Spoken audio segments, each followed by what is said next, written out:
ठीक, तो first question समझ में आया।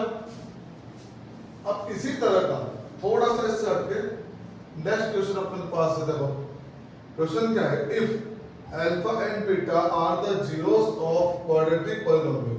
अल्फा बीटा लेना अपने को दो क्वाड्रेटिक पॉलिनोमियल पा गया, और पॉलिनोमियल क्या है 2x² + 5x + k। अब इसमें जीरोस भी बता दिए और एक और कांस्टेंट आ चुका है k, वो देखते हैं। और वो दे रखा है find the value of k such that, condition क्या है, alpha plus beta whole square minus alpha beta equal to 24। तो यहां भी वही करते हैं, हमें तो आता ही वही है, वही सेम अल्फा प्लस बीटा। अब अपने पॉलिनोमियल क्या है यहाँ पर, फिर से पहले कितना रहा है, यहाँ पे लिखता हूं मैं, कितना आ रहा है 2x² + 5x + k। ये a हो गया, ये b हो गया, ये c हो गया। तो वही alpha plus beta, sum of zeros क्या होता है, -b/a। अब यहाँ पे क्या था, प्लस था तो -5/2। इसके बाद प्रोडक्ट पे चले तो प्रोडक्ट क्या होता है c/a, c क्या है यहाँ पर k, और ये आ गया 2, a की वैल्यू 2 आ गई। तो अल्फा प्लस बीटा तो आया -b/a -5/2, और प्रोडक्ट आया k/2। ठीक, अब जो कंडीशन क्या दे रखी है वो देखते हैं। इट इज गिवन दैट, तो हम यहां लिख सकते हैं इट इज गिवन दैट, हमें दे क्या रखा है, दिया हुआ है हमें कि अल्फा प्लस बीटा का whole square minus alpha beta equal to 24। ठीक है, अब यहां पे देखना वही अल्फा प्लस बीटा की वैल्यू कितना आ रहा है, -5/2, इसका whole square minus alpha into beta कितना k/2 इक्वल टू 24। -5/2 -5 का स्क्वायर 25, इसका 4, और ये यहां पर k/2 इक्वल टू 24। 4 और 2 का एलसीएम लिया आपने 4, तो यहां 25 अकेला आ गया, 4 डिवाइड बाय 4 1, 1 into 25 25। दिख रहा है, minus 4/2 2 into k, 2k equal to 24। ये 4 कहां चला जाएगा, क्रॉस मल्टीप्लाई, क्या बन गया अपने पास 25 माइनस 2k इक्वल टू 96। 24 4 जा 96। अब इसके बाद क्या करेंगे, इसके बाद ट्रांसफर किया -2k, ये 25 जाके इधर साइड चेंज, यहां पर हमने साइन चेंज कर दिया, कितना बचा -2k इक्वल टू 6 - 5 1, और ये 7। तो x इक्वल टू आ गया अपने पास -71/2। बहुत इंपॉर्टेंट क्वेश्चन है, और बेसिक स्टैंडर्ड दोनों के लिए सेम है। बेसिक भी आ सकता है क्योंकि ज्यादा हार्ड भी नहीं है, और स्टैंडर्ड भी आ सकता है क्योंकि सारे क्वेश्चन हार्ड आते नहीं है, कुछ इजी भी तो आएंगे। तो हम इसको स्टैंडर्ड और बेसिक दोनों के लिए ले सकते हैं। ठीक है, क्वेश्चन नंबर 3। अब ये जो है, ये पार्ट सबसे इंपॉर्टेंट है क्वेश्चन नंबर 3, इसको मैंने हाईलाइट कर दिया, देखना इसको। ये क्वेश्चन नंबर 2 है, आप चाहो तो स्क्रीनशॉट ले लो या लिख लो, इसको नोट कर लो। ठीक है, क्वेश्चन नंबर 3 इसको रब करता हूं मैं।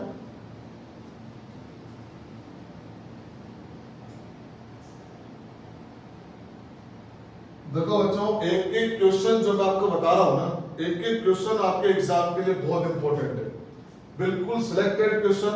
एनसीईआरटी के जो क्वेश्चन है वो ऑलमोस्ट हर बच्चे को आते हैं, सब स्कूलों में पढ़ाते हैं, सब बच्चे को पढ़ाते हैं। तो मैंने पूरी कोशिश ये रहती है कि एनसीईआरटी से कुछ हटके लाए जो एग्जाम में आते हैं, और ऐसे क्वेश्चन आपको हर बार हर साल देखने को मिलेंगे।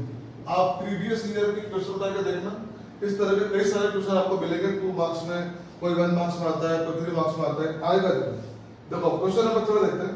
If alpha and beta are the zeros of quadratic polynomial, polynomial x² - x + k, यहां फिर से ये आ गया k।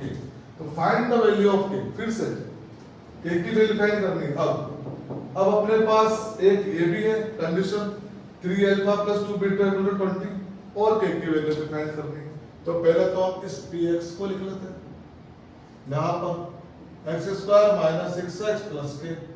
उसके बाद हम फिर से वही अल्फा प्लस बीटा कर लेते हैं, क्या आता है -b/, तो -6/1, तो इसका 6 ही आया। फिर से अल्फा इंटू बीटा कितना होता है सी अपॉन ए, तो ये के अपॉन 1 के। तो अल्फा प्लस बीटा तो देख रहे हो आप लोग 6 आया 6 हो गया, और अल्फा इंटू बीटा जो है वो के आ गया। अब वो कंडीशन यहां से हमें एक ही वैल्यू फाइंड करनी है, कैसे करेंगे उस कंडीशन का यूज। फिर यहां पर लिखते हैं इट इज गिवन दैट, हमें दिया हुआ है क्या है देखना, 3 alpha plus 2 beta equal to 20। अब यहां है थोड़ा उलझने वाला का, सोचो एक बार, यहां अगर 2 अल्फा प्लस 2 बीटा होता तो इजीली हम 2 को कॉमन ले लेते और अल्फा प्लस बीटा लगा देते, ठीक। लेकिन यहां पर 3 अल्फा कॉमन कुछ आ नहीं रहा, अब क्या करेंगे, तो यहां पर एक छोटा सा वो बोलते हैं ना तिकड़मबाजी, तो तिकड़मबाजी करते हैं यहां पर कि हमने 3 को क्या किया, एक को तो अलग कर दिया और 2 को एक साथ लिख दिया। देखो सही किया, 3 को a प्लस 2 अल्फा कर दिया, 1 और 2 अलग अलग भी कर दिया। अब ये जो अल्फा था ये तो अलग होगा, और यहां से हमने 2 कॉमन ले लिया, ये लो अपना काम आसान हो गया हुआ। तो अब ये यहां से alpha plus 2 multiply alpha plus beta कितना था अपने पास 6 था, ये 6 ये आएगा 20। अब यहां पर alpha equal to 20 minus 12, 6 2 6 12 transfer हो गया, और ये यहां पर ये कितना हो गया 8। तो अल्फा की वैल्यू 8 आ गई। अब फिर से जब अल्फा की वैल्यू 8 आई तो हमने यहां से अल्फा प्लस बीटा को लिया, alpha plus beta equal to कितना था अपने पास 6 था, दिख रहा है यहां पर 6।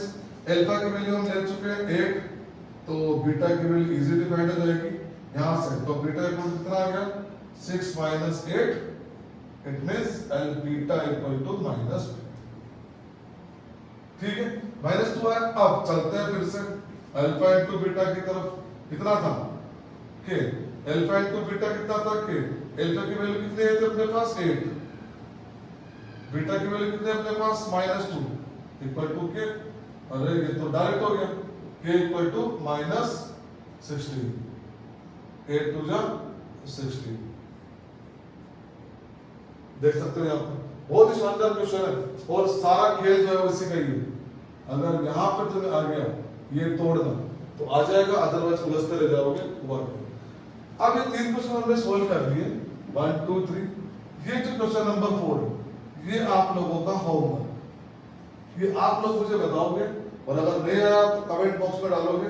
नेक्स्ट वीडियो में इसी क्वेश्चन को सॉल्यूशन लेकर मैं आपके लिए हाजिर हो जाऊंगा। तब तक के लिए गुड बाय।